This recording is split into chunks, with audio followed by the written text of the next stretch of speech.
Welcome to Samara's Diary.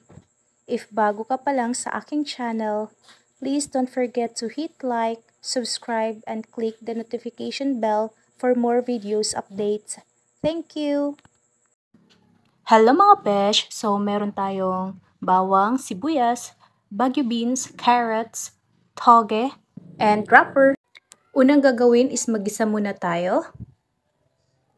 And then, tsaka ilagay yung bagu beans, and then yung carrots, and kunting toyo, seasoning, tubig,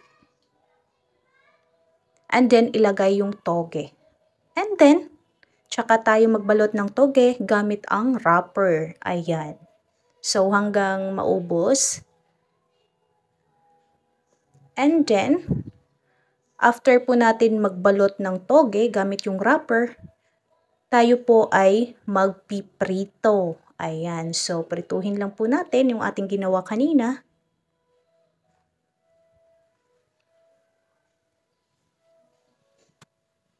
Then, after natin magprito is, ilagay lang po natin siya sa may tissue para ma-absorb po ang kanyang oil. Ayan. Ganun lang po siya kasimple gawin. Puro lang po siya gulay. And then, tsaka naman natin i-prepare yung ating sawsawan. Ayan. So, ito talaga yung pinaka-favorite ko sa lahat. Ayan. So, this is our finished product. Thanks for watching.